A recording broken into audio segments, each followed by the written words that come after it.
Então, as empresas precisam optar por um regime de lucro sempre ao início de um exercício fiscal. No Brasil, o exercício fiscal, ele corresponde ao exercício civil, ou seja, 1º de janeiro de cada ano. Então, sempre ali no mês de janeiro, até o final do mês de janeiro, as empresas precisam fazer essa opção pelo melhor regime de apuração do lucro. E por que isso é fundamental, né, de compreensão fundamental do tributarista? Porque esse regime de apuração de lucro é o que vai nortear aí alguns principais tributos que hoje existem, tá?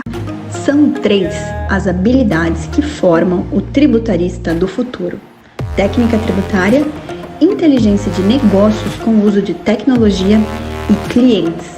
Aqui nesse podcast eu vou te mostrar onde deve estar o seu foco, pois quando você foca naquilo que você tem controle, os resultados vêm e duram a longo prazo. O fato é, o futuro já chegou. Ser um tributarista medíocre ou diamante? A escolha é sua. Então vamos lá, sejam todos muito bem-vindos e todas muito bem-vindas a mais um episódio desse podcast queridinho de vocês que a gente ama tanto, Tributarista do Futuro. E qual que é o objetivo desse programa? Vocês falam, né? O objetivo aqui, nós vamos discutir as estratégias na sua jornada, isso mesmo, na sua jornada, lá do zero, a pedrinha bruta que a gente costuma falar, lá do zero, até uma autoridade como inteligência de negócios, um tributarista de inteligência de negócios valorizado. Isso tudo para quê? Para ajudar, a gente está aqui para ajudar vocês a chegarem nos primeiros 10 mil por mês, sendo esse tributarista valorizado, né? Que todo mundo quer. Enfim, eu sou a Letícia Vitória. E eu sou a Letícia Amaral. Mas nós já estamos no episódio 43, olha só. Quem diria, né? 43 episódios é muita coisa. E o tema desse é quais os regimes de apuração do lucro das empresas e sua tributação. Então, né? Olá, meus queridos e queridas, meus queridos, né, diamantes em constante lapidação, que a gente costuma falar, né? Em primeiro lugar é informar, né? Por que vocês estão vendo Letícia aqui? Não deveria ter outra pessoa?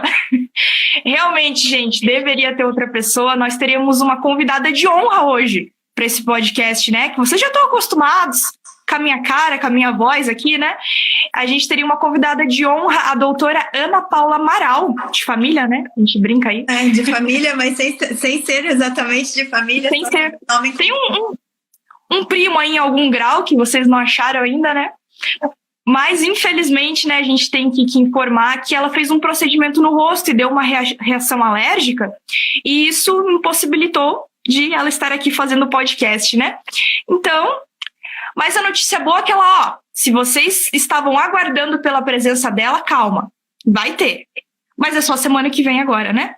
Pra esperar passar essa reação alérgica. E avisar também que agora a gente vai alterar a dinâmica aqui dos episódios, né? Porque vocês já estão acostumados comigo, né, Letícia Vitória? E agora vamos trazer outros convidados ilustres aqui, sempre para mudar e melhorar a experiência de vocês aqui com a gente, né, Lê? Isso aí, Lelê. Isso aí, olha só. E a gente sempre fala, todo episódio a gente fala que aqui a gente gosta de ouvir vocês, de sempre estar aprimorando a jornada, né, da carreira de tributarista de vocês. E hoje a gente vai voltar a atenção a um ponto específico do que eu falo, que são os 3 pilares que formam o tributarista de inteligência de negócios, que é a técnica tributária. Então, às vezes a gente foca um pouquinho na parte da inteligência de negócios, na parte da tecnologia, às vezes a gente foca um pouquinho na parte dos clientes, na prospecção, na jornada do cliente, e às vezes a gente foca os episódios para a técnica tributária, e é o caso do episódio de hoje. Hoje vamos falar sobre um dos pontos fundamentais dessa prática tributária, que é a compreensão exata sobre os regimes de apuração do lucro das empresas e a sua tributação. Então, bora lá, Lelê, é sobre isso que falaremos hoje. Então, bora lá, para a gente não perder mais tempo aqui. Aquela velha nivelamento de conhecimento de praxe que a gente faz aqui, né? Porque aqui pode ter um pessoal que está um pouco mais avançado no conhecimento, um pouco para trás, e a gente quer nivelar. porque todo mundo aqui tem que estar no mesmo início aqui de conhecimento. Então, aquela perguntinha, né? O que é o tal de regime de apuração de lucro e por que isso é de conhecimento fundamental para um tributarista do futuro? Lê, fala um pouquinho pra gente aqui. Vamos lá, gente, olha só, a gente sempre foca aqui o tributarista de inteligência de negócios como um profissional estratégico para empresas, certo? E as empresas, como contribuintes de tributos, né, elas precisam obrigatoriamente fazer a opção, tá, para o fisco de qual vai ser o regime tributário de apuração do seu lucro, tá? Então, lucro, né, gente, o que é lucro, né? Aquele conceito de receitas menos despesas, e todas as empresas aqui buscam o quê? Ampliar sempre a sua margem de lucro. E existem alguns regimes de lucro, é sobre isso que falaremos hoje, tá? Alguns regimes de lucro que a legislação nos coloca à disposição. Então, as empresas precisam optar por um regime de lucro sempre ao início de um exercício fiscal. No Brasil, o exercício fiscal, ele corresponde ao exercício civil, ou seja, 1º de janeiro de cada ano. Então, sempre ali no mês de janeiro, até o final do mês de janeiro, as empresas precisam fazer essa opção pelo melhor regime de apuração do lucro. E por que isso é fundamental, né, de compreensão fundamental do tributarista? Porque esse regime de apuração de lucro é o que vai nortear aí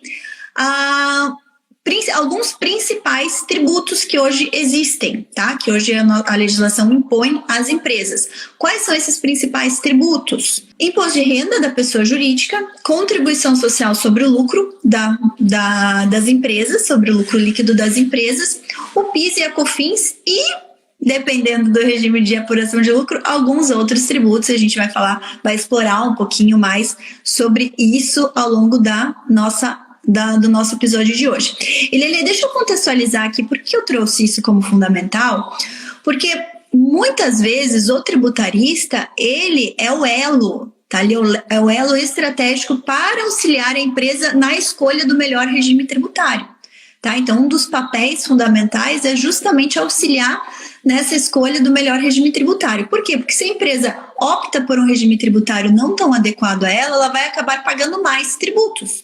Então, isso é fundamental, essa compreensão. E pasmem, gente, eu estudei 5 anos de direito. Nunca aprendi na minha graduação sobre regime de apuração de lucro. Então, eu saí da universidade sem ter a compreensão exata de que isso era importante.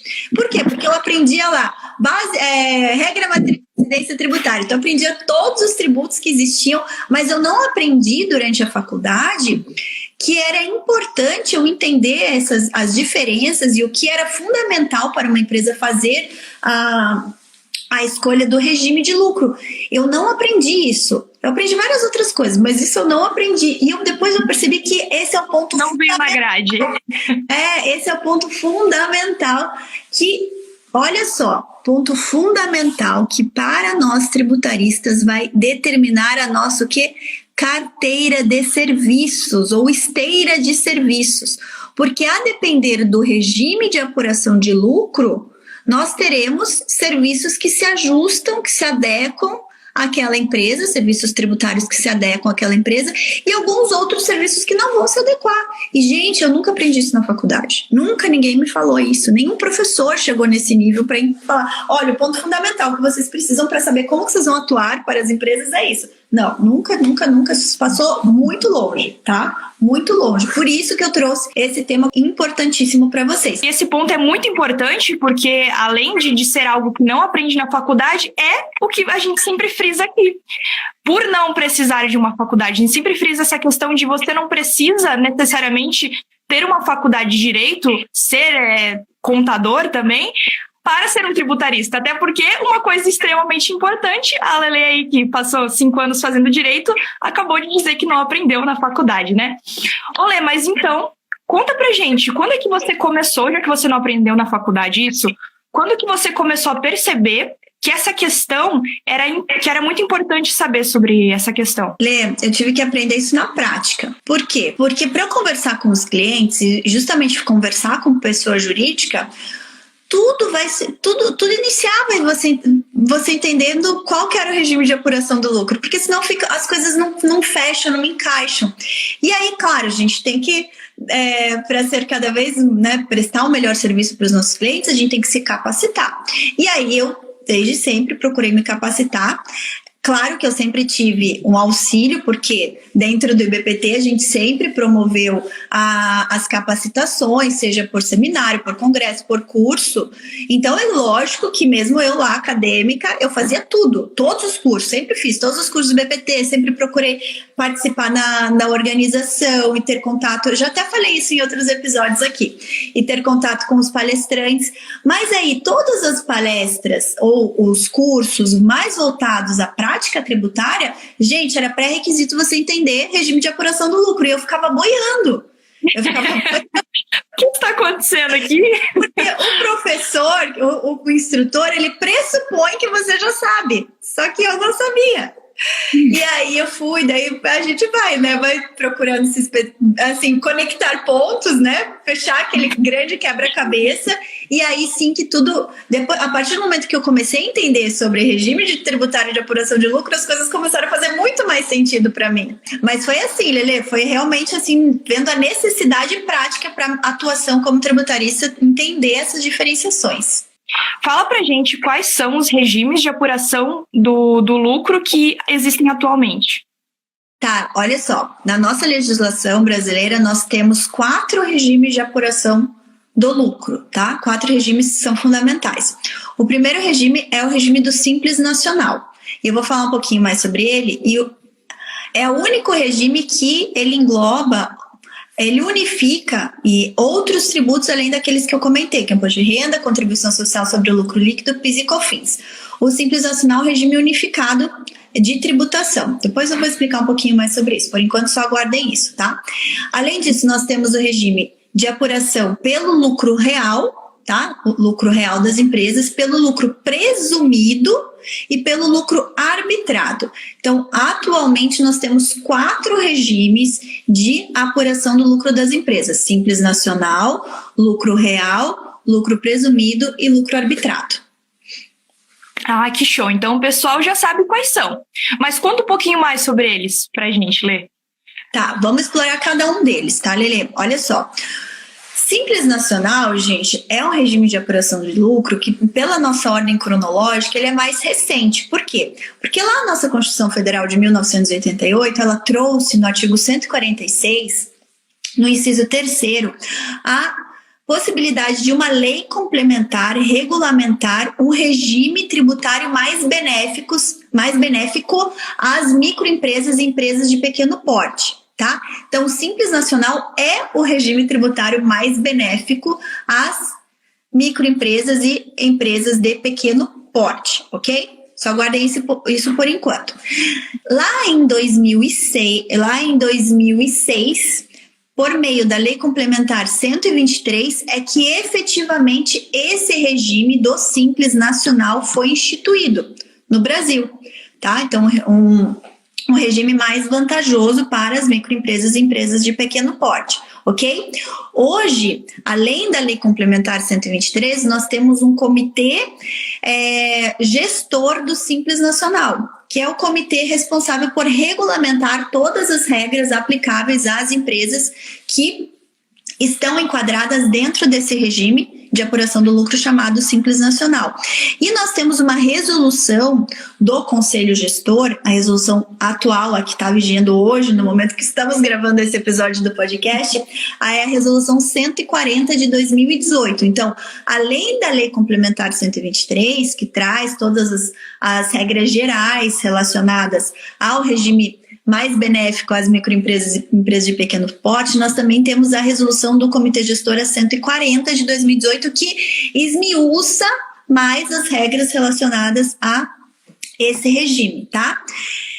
Em relação aos outros 3 regimes, o regime do lucro real, do lucro presumido e do lucro arbitrado, eles foram instituídos no Brasil por meio da Lei 8.541 de 92, tá? Ah, quer dizer que antes não existiam os 3? Não, antes tinha outras legislações, mas essa é a legislação que consolidou e que falou efetivamente que são esses os 3 regimes de apuração do lucro das empresas, tá? Então está na Lei 8.541 de 1992.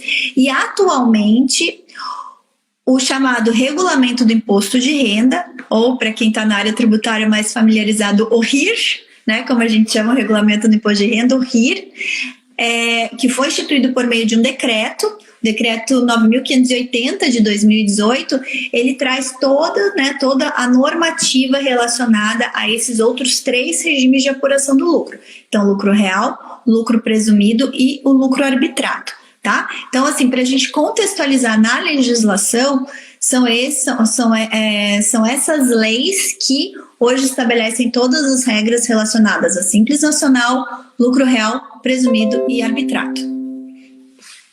Show, então, Lê, o pessoal aqui já entendeu, eu também já entendi que existem 4, né? São 4 ali. Mas as empresas, elas têm que escolher algum.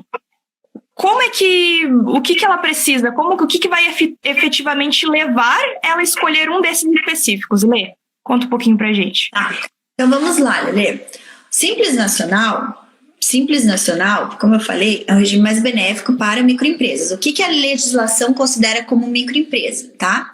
Então, nós temos, dentro da legislação do Simples Nacional, nós temos 3 faixas de faturamento, e a depender da faixa está dentro do enquadramento. Nós temos o microempreendedor individual, que é o chamado MEI, tá? Ele é mais recente, essa figura do MEI é mais recente dentro da nossa ordem cronológica. E o MEI, ele surgiu como uma possibilidade de você formalizar aquelas atuações de profissionais autônomos que acabavam agindo na informalidade, não recolhendo nada de tributos. Então, o governo veio instituir essa figura do MEI para pegar aquele pessoal que fatura, vamos pensar, tem uma faixa de faturamento menor ao longo do ano. O que é essa faixa de faturamento menor? A legislação estabelece hoje como R$81 mil no ano, dá mais ou menos 6.600, 6 mil e pouquinho por mês, tá? Então, o MEI, ele tá limitado a essa faixa de faturamento. Qual que é a vantagem do MEI? Você recolhe um percentual fixo por mês que engloba toda a tua carga tributária. Atualmente está em R$60 mês, tá? Então, acaba ficando bem vantajoso, aí é cerca de 1% de carga tributária relacionada ao faturamento, né? Então, claro, faturamento muito vantajosa. Fica uma carga tributária bem mais vantajosa, mas para quê? Aqueles que estão em início de atividade, tá? Só que nem todo mundo pode optar pelo MEI. Existe lá uma limitação de atividades, tá? Então, esse é o primeiro passo. Segundo, microempresas. O que são as microempresas? A legislação estabelece, e a legislação, quando eu falo, essa legislação que eu citei anteriormente, tá? Então, a gente está falando aqui da Lei Complementar 123, quando a gente fala de microempresa, empresa de pequeno porte. Para a microempresa, a legislação fixa como faturamento anual até 360 mil ano, tá? Então, se você está faturando até 360 mil, a empresa está faturando até 360 mil ano, ela está enquadrada dentro do regime da microempresa, ok?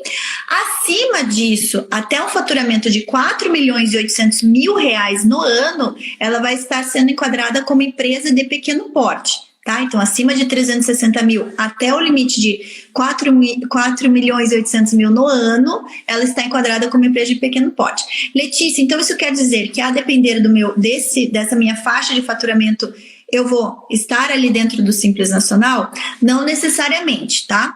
Então, para você aderir ao Simples Nacional, primeiro, MEI, né, que seria a primeira faixa, você precisa estar enquadrado em alguma das atividades permitidas.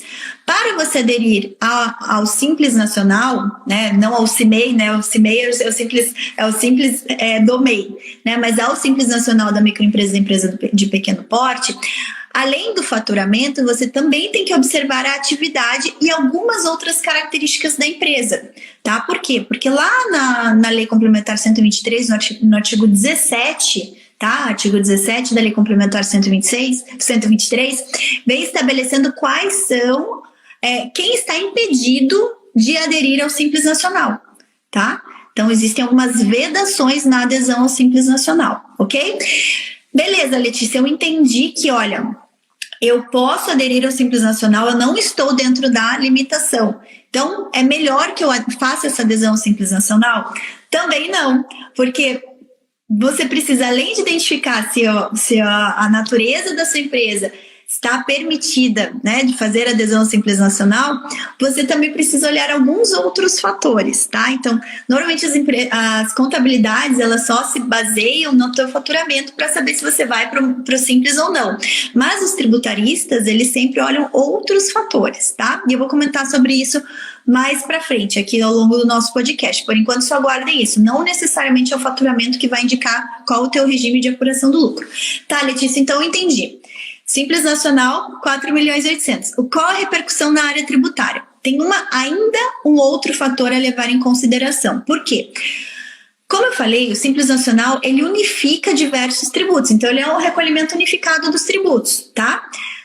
Além do imposto de renda, da CSL, do PIS e da COFINS, os contribuintes que sejam contribuintes de IPI também vão recolher o IPI unificado lá no Simples Nacional.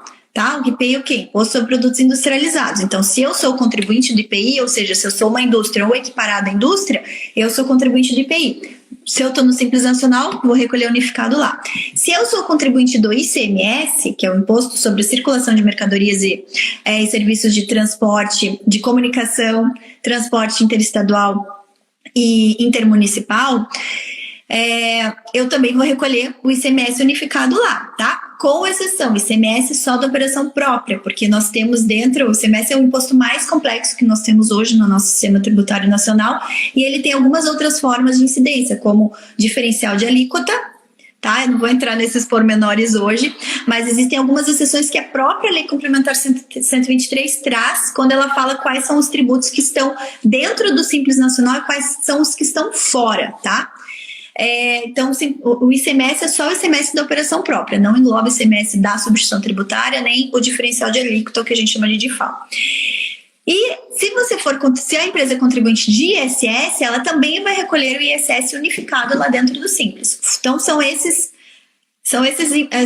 os tributos que são unificados lá. IRPJ, CSL, PIS, COFINS, IPI, ICMS e ISS, ok? E aí, só que esses tributos, eles são unificados até o limite de faturamento de 3.600.000 no ano. Porque se a empresa já extrapolou, ela já foi lá para as faixas finais, né, de faturamento dentro do Simples, ela já não recolhe mais o ISS nem o ICMS de forma unificada. Ela só vai manter a unificação, o recolhimento unificado dos tributos federais. Tá? Quais são os tributos federais desses que eu comentei? IRPJ, CSL, PIS, COFINS e IPI. Tá? Fora isso, o tributo municipal, que é o ISS, e o tributo estadual, que é o ICMS, ela já vai recolher pela apuração normal fora do Simples, tá? Porque o Simples, além de trazer um recolhimento unificado, ele traz alíquotas minoradas também. Por isso que ele é um regime simplificado de recolhimento que, via de regra, tem que trazer uma carga tributária menor para as empresas que possam dele aderir, né? Que possam ele aderir. E aí tá, ok. Simples Nacional. Fora isso, nós vamos aí para outras faixas de faturamento, tá? Então, empresas que faturam até 4.800.000, elas têm os 4 regimes aí à disposição, certo? Tem Simples, Real, Presumido e Arbitrado. Então, elas pode optar por esses 4. Elas têm esses quatro regimes à disposição. Tá? Agora, as empresas que já estão faturando acima de 4.800.000, elas já não podem mais aderir ao Simples. Elas têm que sair do Simples ou têm que escolher um outro regime de apuração. Aí, quais são os regimes que têm à disposição? Real, Presumido e Arbitrado. Tá? E aí, as empresas que chegaram numa faixa de faturamento anual acima de 78 milhões de reais no ano, só tem à disposição, o único regime que elas podem é o lucro real e, em alguns casos, lucro arbitrado. Fora esses dois, o lucro real como regra e o lucro arbitrado como exceção, ela não pode mais fazer adesão nem ao presumido, e eu simplesmente já falei que não. Então, nós temos, sim, alguns requisitos relacionados a faturamento, como eu mencionei, mas temos também nessa escolha alguns outros requisitos relacionados a ramo de atividade ou a atuação da empresa, tá? E aí, então, eu já falei ali, no Simples Nacional você tem a tributação unificada, tá? As alíquotas, né, como é unificado, as alíquotas de cada um desses tributos acabam sendo minoradas em relação aos outros regimes de apuração do lucro. E aí, como que se estabelece qual que é a carga tributária? 2 fatores. Um, atividade, tá? E outro, faixa de faturamento. Por quê? Porque lá na Lei Complementar 126 existem alguns anexos, tá? Nós temos lá alguns anexos que vão definir a carga tributária por atividade. Então, nós temos anexos relacionados à indústria, relacionado a comércio e relacionado a serviço. E em relação a serviço, nós temos anexos diferentes de acordo com o tipo de serviço prestado, tá? E aí, primeiro, então, você tem que olhar qual que é o enquadramento, em qual anexo, né, para saber qual que é a carga tributária e qual que é a tua faixa de faturamento. Então, conforme maior o faturamento da empresa, aumentam também as alíquotas de recolhimento de tributos, ok? Letícia, como que eu sei quais são as alíquotas e as faixas? É simples, é só olhar lá nos anexos da Lei Complementar 123. Okay? Você tem que olhar primeiro qual que é o ramo de atividade e qual que é a tua faixa de faturamento, e daí você vai ver qual que é o teu enquadramento lá, em qual anexo, e nesse anexo ali, qual que é as tuas alíquotas, ok? Além disso, no Simples Nacional, nós temos um outro fator muito relevante para você fazer a escolha, se ele é o melhor regime ou não, que é a folha de salários, ou o número de funcionários que a empresa tem. Por quê?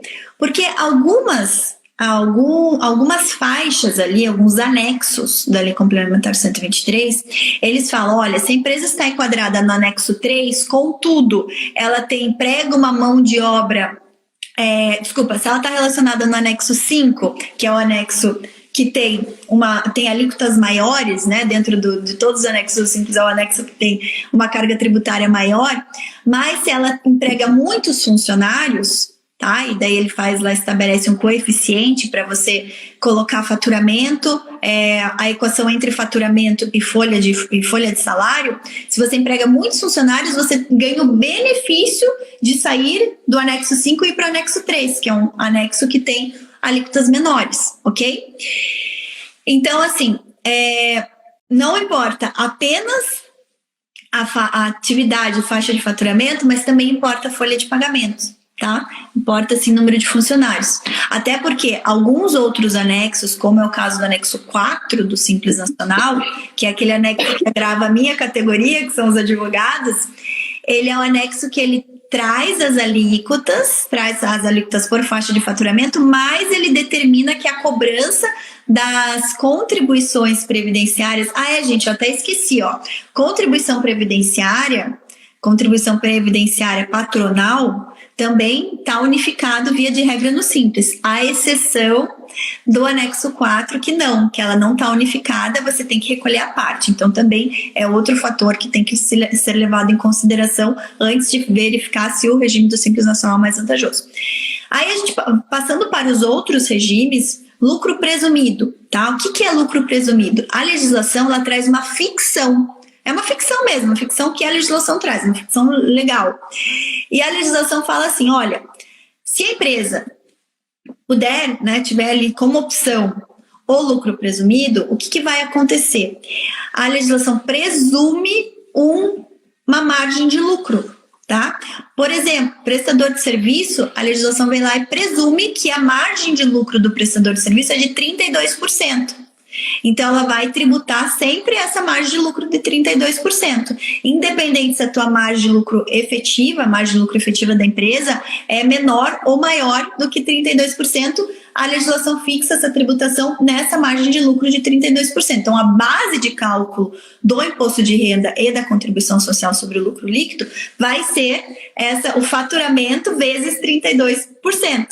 Essa vai dar a base de cálculo e daí você vai aplicar as alíquotas normais do imposto de renda da CSL, que hoje nós temos imposto de renda 15%, um adicional de 10% para um faturamento mensal acima de R$20 mil, e nós temos na CSL uma alíquota de 9%, né, na contribuição social sobre o lucro líquido.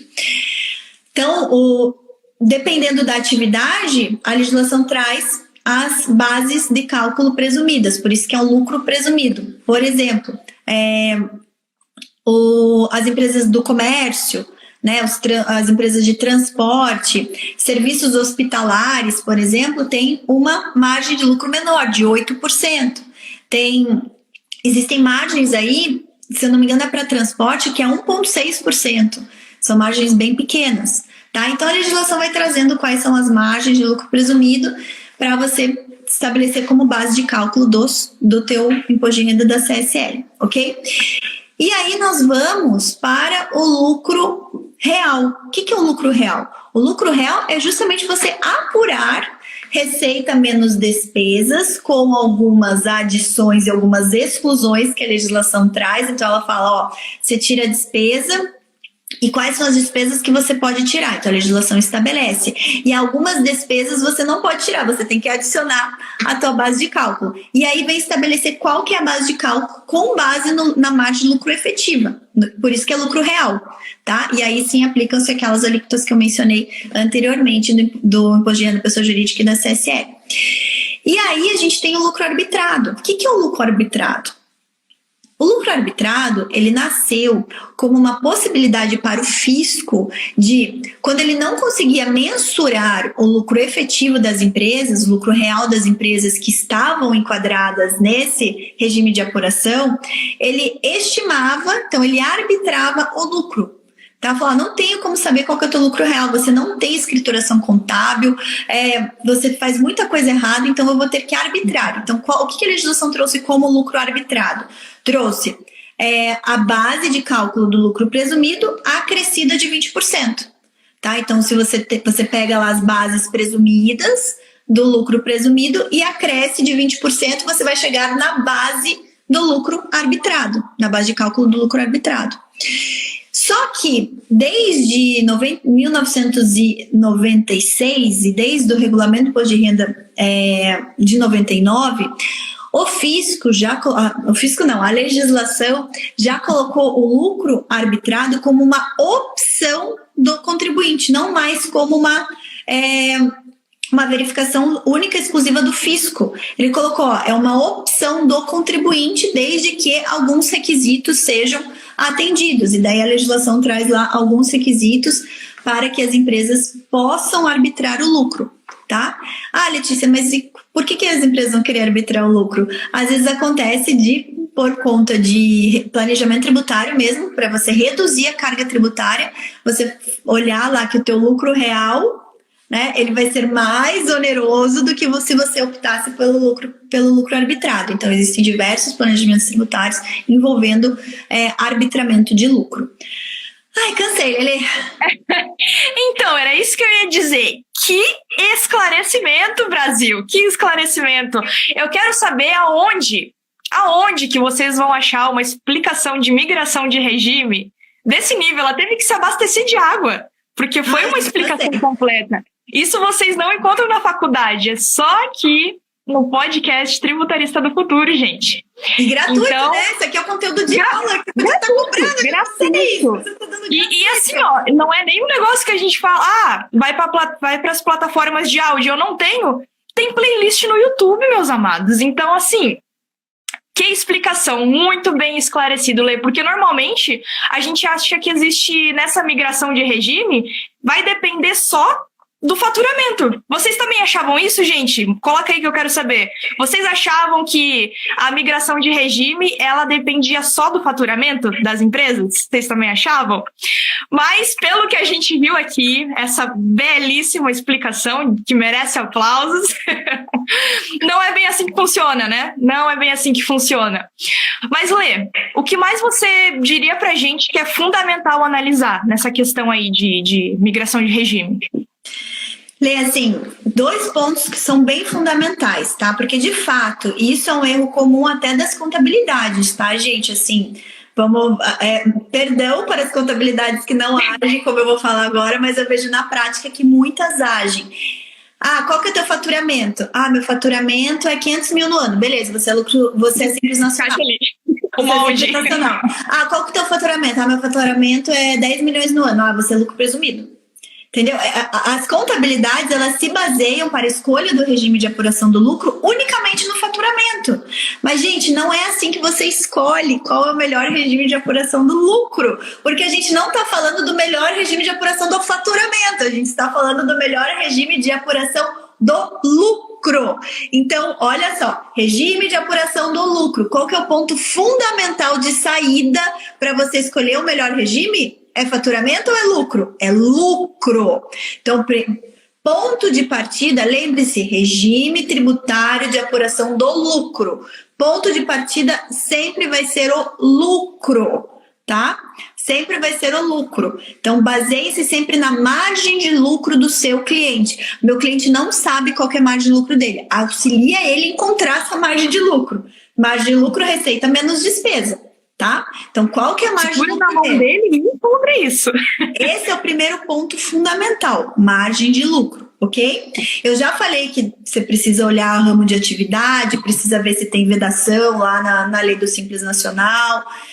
Tem outros fatores, mas margem de lucro é um fator fundamental que você tem que adicionar aí na tua fórmula para escolher o melhor regime tributário de apuração do lucro, ok? Segundo ponto fundamental. Vamos pensar que você tem 4 regimes à tua disposição para você escolher qual que é o melhor regime para o teu cliente. Você tem 4. O teu cliente ele pode optar tanto pelo simples, real, presumido, arbitrado. Você tem 4 aí para escolher, ok? Então você vai olhar o lucro dele. Segundo ponto, vai ter que olhar a folha de funcionários, tá? Terceiro ponto, você vai ter que olhar... deixa eu só explicar. Por que folha de funcionários? Porque, dependendo do anexo da lei complementar, folha de funcionário vai ser fundamental para saber qual anexo a empresa vai ser enquadrada, tá? E se ela estiver no anexo 4, você tem que levar em consideração a folha para ver se não vai ficar muito oneroso para a empresa estar no anexo 4. Porque ela tem que recolher, além dos tributos ali que estão unificados, a contribuição previdenciária patronal, fora do simples, tá? Então, folha de pagamento é fundamental você analisar. Então, margem de lucro, por quê? Porque se a margem de lucro for uma margem de lucro muito alta, então pensar que é um prestador de serviço com uma margem de lucro de 60%. Letícia, impossível isso hoje em dia. Não é, gente. Economia digital tem muitas empresas faturando muito com uma margem de lucro altíssima. Então, se a margem de lucro é muito alta, às vezes é um indicativo que o melhor regime de lucro dela é o presumido. Às vezes não é o Simples Nacional, às vezes é o presumido. Tá? Então, assim, esse é o ponto fundamental, ok? O que mais, gente? O que mais que eu queria colocar aqui para vocês? Número de funcionários, margem de lucro e outro, despesas, tá? Sempre tem que apurar despesas. Por quê? Por quê?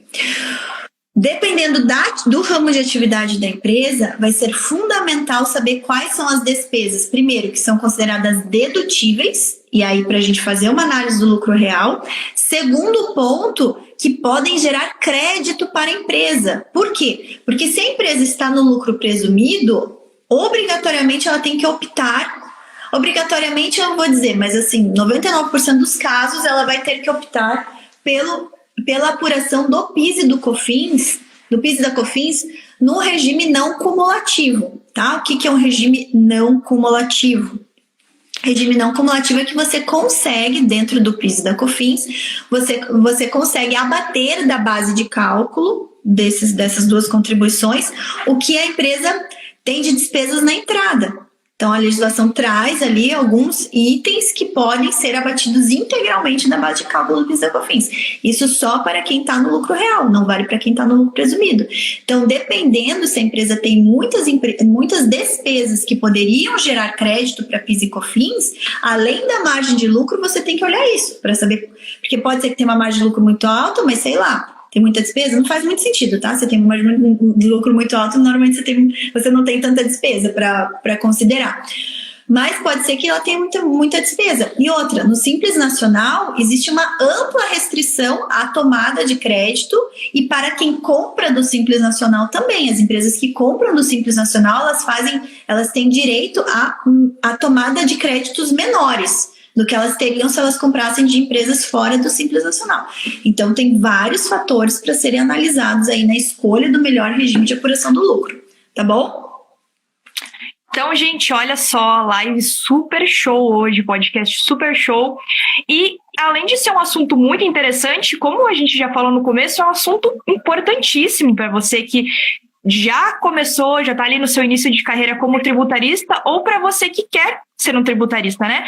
Lê, qual que é o motivo de você ter dito lá no início de que conhecer o regime de lucro seria o ponto inicial para estabelecer o leque de serviços tributários para ofertar a uma empresa? Lê, olha só, quando a gente vai fazer a nossa carteira de serviços, e eu falo, né, eu sempre falo para vocês dos 4 serviços de alto valor agregado do tributarista do futuro. Todo episódio a gente passa por esse assunto. Todo episódio a gente repete essa técnica. Então, planejamento tributário, governança e compliance tributário, estudos setoriais de radiografia tributária estudos setoriais de radiografia tributária e consultoria de mercado com base em dados tributários, tá? A depender do nosso público, né? Tem serviços que vão se encaixar e tem serviços que não vão se encaixar, ok? Lá quando eu falo de compliance, eu falo muito de recuperação tributária, porque quando a gente vai fazer compliance para os clientes, a gente pode identificar débitos, mas também pode identificar créditos, certo? Só vai fazer sentido eu identificar um crédito, por exemplo, de PIS/COFINS monofásico para as empresas que estejam dentro dessa categoria de PIS/COFINS monofásico. Então, sempre que... E daí também, quando eu falo de regime de apuração de lucro e eu quero falar de planejamento tributário, por exemplo, um planejamento tributário muito conhecido é justamente o planejamento tributário que vai identificar qual que é o regime tributário, regime de lucro menos oneroso para a empresa. Então, precisa saber qual que ela está e qual que ela poderia ir. Então, esse é um ponto de partida. Se eu sei que a empresa ela está no lucro presumido, por exemplo, eu sei que tem alguns serviços de compliance que não vão se aplicar a ela. Normalmente, a empresa que está no lucro presumido, para ela não interessa fazer checagem de compras ali, porque ela não toma crédito. Então, para ela, basicamente, eu preciso olhar a margem de lucro e preciso olhar tributos que ela recolhe e o que eu posso ajudar ela naquela situação. Agora, se a empresa é do lucro real, para ela vai super importar a tomada de crédito. Então, o meu compliance para ela vai ser muito mais rigoroso. Aí eu sei que eu posso colocar um compliance mais amplo para as empresas do lucro real e um compliance mais restrito para as empresas do lucro presumido. E um compliance muito mais específico para as empresas do Simples Nacional. Então, quem é advogado tributarista e atua com teses tributárias, por exemplo, existem teses tributárias que só se aplicam para empresas do lucro presumido. Outras teses tributárias que só se aplicam para empresas do lucro real. Outras que só se aplicam para empresas do Simples Nacional. Então, para você identificar as oportunidades, você precisa saber qual que vai ser o seu público, qual que é o regime de apuração do lucro. Então, até para estratégia de prospecção e para definição da carteira de serviços é fundamental, é um ponto de partida fundamental. Eu sempre falo que consultoria de mercado com base em dados tributários faz muito mais sentido para a empresa que seja um comerciante, comércio, indústria, varejo, atacado, faz muito mais sentido para eles. Por quê? Porque para eles importa eu mapear muito bem por quanto que está sendo comprado, para quem está sendo vendido. Eu consigo mapear a compra pública.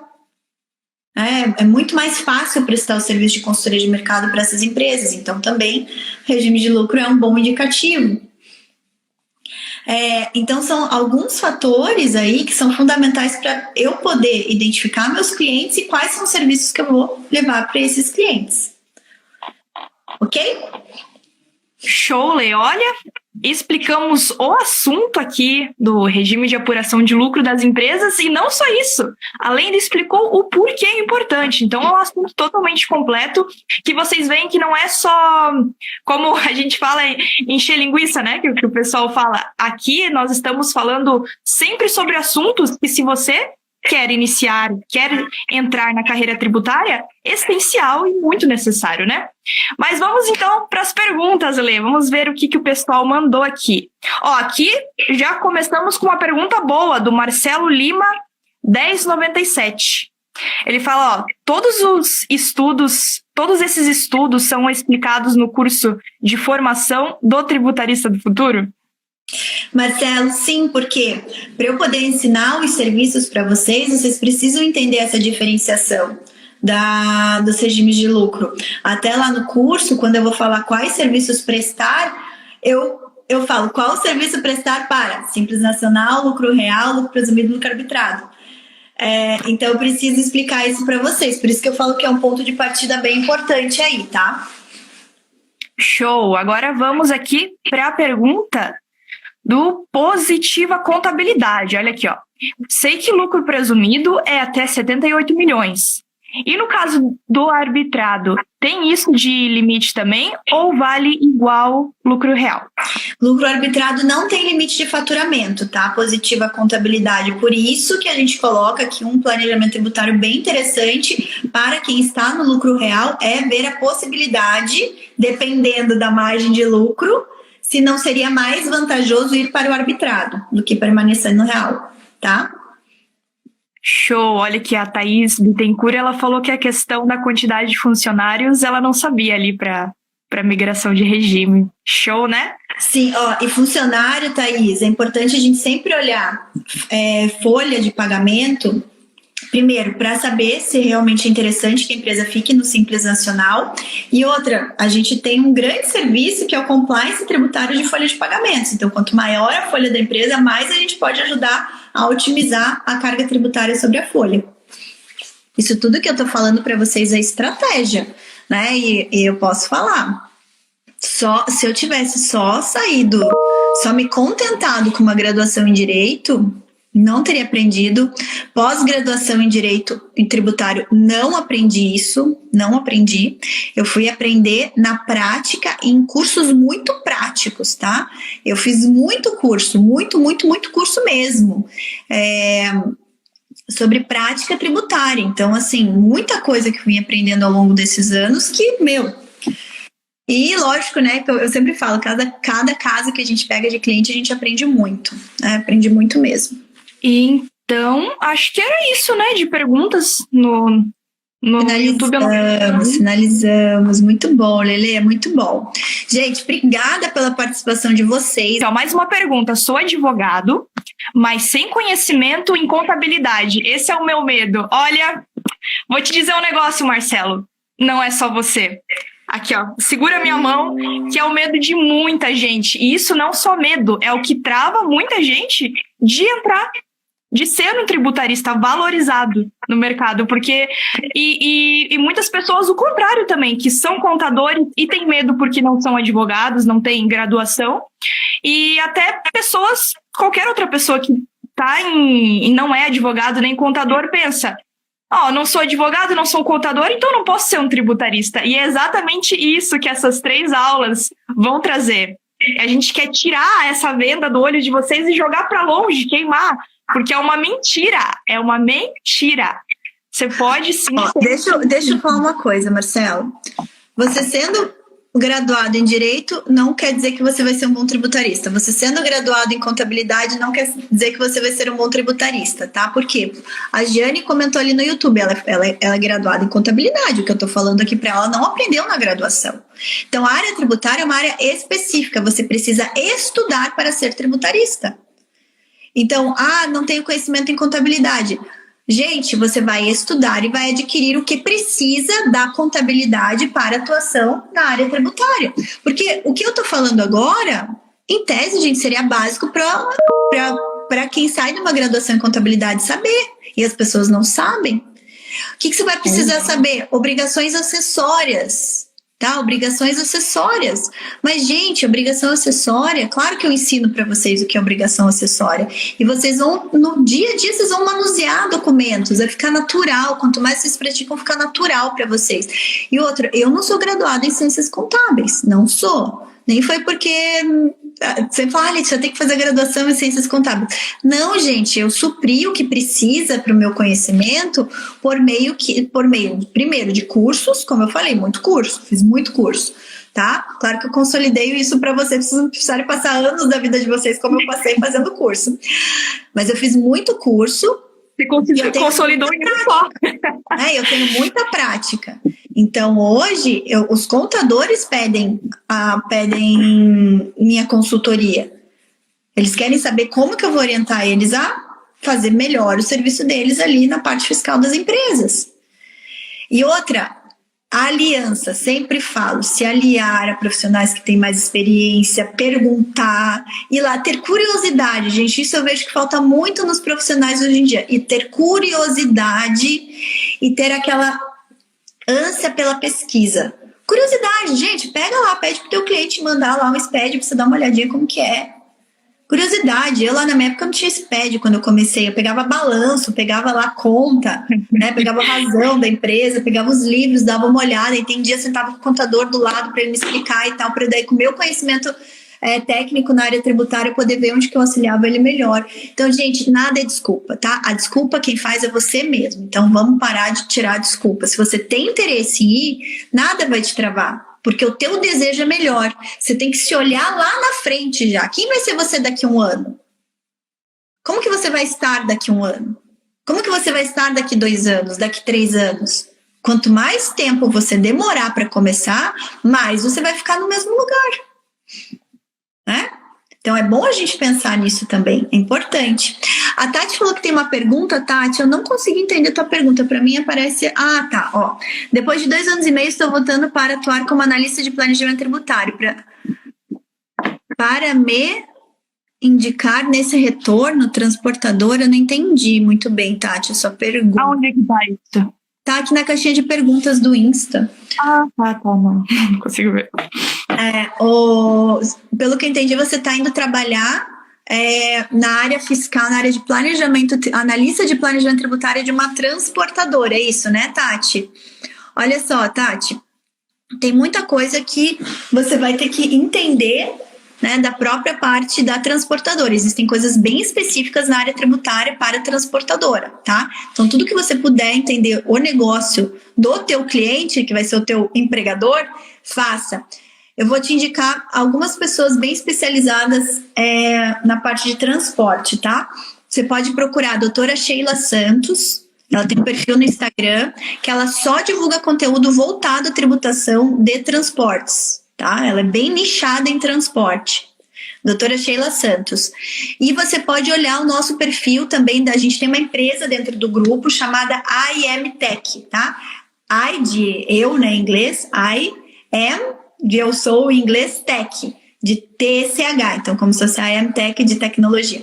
A IMTech, ela é nichada em alguns segmentos, tá? Nichada na inteligência de negócios, né? Então que a gente fala da parte tributária, inteligência de negócio voltada ao segmento de transportes. Então também a gente fica à tua disposição também, caso você precise de qualquer coisa, também ficamos à sua disposição, ok? Então é isso, gente, não deixem que medos e desculpas atrasem vocês. E não deixem entrar depois. Se permitam adentrar numa área que vocês têm interesse. Se permitam. Quando a gente se permite, as coisas fluem a nosso favor. Isso é importante. A força do nosso pensamento, a nossa mente, ela é muito poderosa. Então, se permita isso. É que no final das contas, a mente comanda todo o corpo. Então, se você coloca assim, tá, eu quero, as coisas começam a agir desse jeito, porque primeiro você pensou e você está disposto a ir atrás disso. Você só coloca problema, entrave, obstáculo, isso vai acontecer também, vai te travar. Então, não deixe que travem os sonhos de vocês. Que a nossa mente comande as nossas ações, então ela pode comandar tanto para o bom como para o ruim, então permita-se que ela comande para o bom. E desculpas te travam, né? Mas então, é assim que terminamos mais um episódio desse podcast tão querido de vocês, com erros, né? Quase que não saiu, mas saiu. Meio turbulento, mas saiu um ótimo episódio, aliás, né, gente? Então, vocês já sabem, né? Quinta-feira sempre sai o episódio que a gente grava na sexta. Ele é editado ali pela nossa querida Cris e ele sai bonitinho nas plataformas de áudio que são Spotify, Apple e Google Podcast. Quinta-feira saem lá e também saem numa playlist no YouTube. Então, quinta-feira sai esse episódio muito maravilhoso que vocês gostaram. Então, vai estar lá. E sexta-feira, estamos aqui sempre, né? Geralmente é no YouTube. Hoje, né, aconteceu esses errinhos. Mas geralmente é no YouTube, 13h. Então, não percam que estamos sempre aqui. Isso aí, gente. Beijo. Para quem tá ouvindo, excelente fim de semana. Para quem não tá ouvindo, excelente todos os dias da vida de vocês. Até o próximo episódio, gente. Tchau, tchau.